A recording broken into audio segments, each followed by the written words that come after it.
কি ভুল কাজ করেছি জীবনে। বাপটা কি জন্য আমার চাকরিটা দিল, যে চাকরিটা করে আমার সবচেয়ে বড় ভুল লেগেছে। যে কিনে দেবো খালি টাকা, যে কিনে দেবো খালি টাকা, টাকা আর টাকা, ফ্রেন্ড সার্কেল কাজ গেলে টাকা, বাড়ি গেলে টাকা, সব জায়গায় টাকা। টাকার মনে হচ্ছে ফ্যাক্টরি হয়ে গেছে।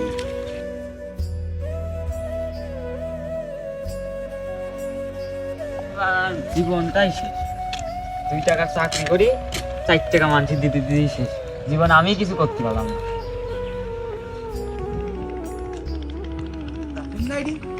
মন খারাপ কি দেখি তো।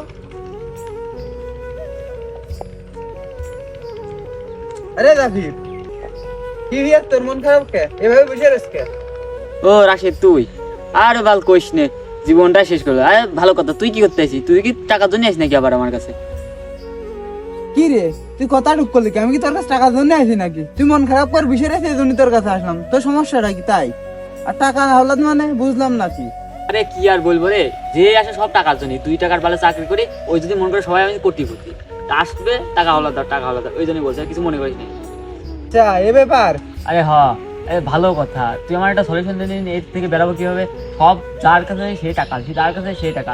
এই টাকা পয়সার ঝামেলা আর নিতে পারছি না। কেমনি ফ্রেন্ড সার্কেল থেকে মুক্তি পাই, আমাকে বল দিনি। তাই রে, বন্ধুদের সাথে এই টাকার জন্য সম্পর্কটা নষ্ট হয়। তো যাই হোক, তুই আমার সাথে থাকে 4-5 দিন। কিভাবে টাকা না দিয়ে বন্ধুদের থেকে এড়িয়ে চলে আসা যায় সেটা আমি তোর বুঝাই দেবো না। 4-5 দিন তো আর সমস্যা নেই, এতদিন নষ্ট করলাম, এই 4-5 দিনের বিষয় না। তোর কাছে থেকে যদি এই 4-5 দিনই সবকিছু সমাধান হয়, টাকা পয়সা চাও বন্ধু হয় সবার, তাহলে সমস্যা নেই, চল 4-5 দিন তোর সাথে থাকবো না, চল। আচ্ছা চল চল। কয়টা টাকা পয়সা দরকার, টাকার তো খুব অভাব।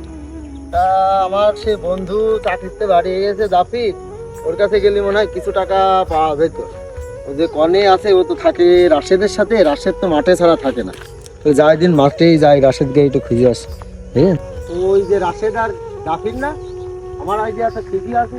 যাই কিছু টাকা পাই নাকি দিতে আসে। বন্ধু, কি অবস্থা তোদের? এই তো ভালো, তোর কি অবস্থা? কি রে বন্ধু, কি সমস্যা? হঠাৎ মাঠে চলে আসলি? বন্ধু, একটু সমস্যার জন্যই আসলাম। বন্ধু জাফির বাড়ি আসলি তো তোর কাছেই থাকে, এর জন্য ফোন না দিয়েই চলে আসলাম। আমি জানি যে তোর সাথে মাঠেই আছে, তুই তো সবসময় মাঠেই থাকিস। ও আচ্ছা, তো বলে কি সমস্যার জন্য আসলি? বন্ধু, একটু হাত খাটোর ভিতরে আছি, টাকা পয়সা নাই। তা জাফির তো বাড়ি এসেছে, ও তো চাকরিতে বাড়ি আসলে, ওর কাছে কিছু টাকা পয়সা যদি পাওয়া যায়, এর জন্য একটু আসলাম।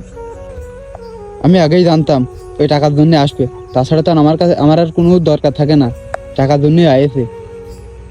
এই সদিনে তোর টাকা পয়সা আমি দিতে পারবো না। এই বিজয়ের হাতে দেখেছি সব অঙ্ক বাড়ি মারতে পারি। এই দেখেছি, বললাম না সবাই খেলে আমার কাছে টাকা জন্য আসে। বন্ধু, এবার বুঝলাম। বন্ধু, তোর টাকার সমস্যা না? এটা আমার কাছে 200 টাকায় আছে। তুই 100 টাকা নিয়ে চলে, আর আমি 100 টাকা নিয়ে চলি। এখন কি করবো, বন্ধু মানুষ, মাঠে আইছিস। যা বন্ধু, ঠিক আছে বন্ধু, যা। এ বন্ধু, চল আজকে আর কাজ করবো না, মন ভালো লাগছে না। গাছের তলে বসে একটু রেস্ট নিয়ে চলে যাবো না। ঠিক আছে চল। জাফির, ওলের সাথে আমার ব্যবহার করা তোর উচিত দিল না। তোর কাছে টাকা আছে বিধায় ওলে আর হাওলাত সাথে এসে। তুই চাকরি করিস সেটি তো সবাই জানে, এই জন্যই তোর কাছে এসে। কিন্তু তুই এভাবে অপমান করলি, এটা ঠিক হইল না। আরে বন্ধু, কি অবস্থা? আমি তো তোদেরই খুঁজছি। হ্যাঁ বন্ধু, বল কি সমস্যা? বন্ধু, একটা সমস্যা করেছে রে। একটা গাড়ি পছন্দ হয়েছে, তার 10,000 শর্ট পড়েছে, তার 10,000 টাকা দিয়ে দিনি। ও বন্ধু, এই কারণে আসলি? বন্ধু, তুই যদি আমার 10,000 টাকা দিতিস আমার খুব উপকার হতো, আমার গাড়িটা খুব পছন্দ হয়েছে। বন্ধু, আমার কাছে তো অত টাকা নাই, যেহেতু গাড়ি কিনবি। আচ্ছা দাঁড়া, দিকে কয় টাকা আছে? আচ্ছা, আমার কাছে যে কয় টাকায় থাকুক, এর ভিতর বোধহয় 5,000 টাকা আছে। এই টাকাটাই নিয়ে আর তুই অন্য জায়গায় ম্যানেজ করে পাস নাকি? আচ্ছা বন্ধু, সমস্যা নাই, তুই যাই দিলি তাই অনেক। থাক, আমি গেলাম, গাড়িটা কিনে নিয়ে আসি। আচ্ছা বন্ধু, যা, ঠিক আছে। কি রে রাশেদ, হ্যাঁ, তুই তো বললি 4-5 দিন আমার সাথে থাকে, তাহলে টাকা হলাদ দেওয়া বন্ধ হয়ে যাবে না। কিন্তু উল্টো দেখছি তুই তো মাসে টাকা হলাদ দেবে, কেমন কি বিষয়টা? শুন জাফির, যারা আমাদের কাছে টাকা হলাদ করতে আসে না, তার অনেক বিপদে পড়ে টাকা হলাদ করতে আসে। আমার কথা, যে 10,000 পাবে, তার যদি তুই পারিস 1,000 টাকা দিস। কারণ বিপদে না পড়লে কেউ কারোর কাছে আসে না, এটি মাথায় রাখিস। 1,000 টাকাও যদি দিস, তার অনেক উপকার হবে। এমন নাই যে তুই তার অপমান করবি। অপমান করলে সে তো এমনিতেই কষ্টে রয়েছে, আবার কষ্ট পাবে। তাই আমাদের বন্ধুত্ব সম্পর্কটা টাকার জন্য টিকে থাকবে না। আমাদের বন্ধুত্ব সম্পর্কটা আত্মার সাথে মিশে থাকে।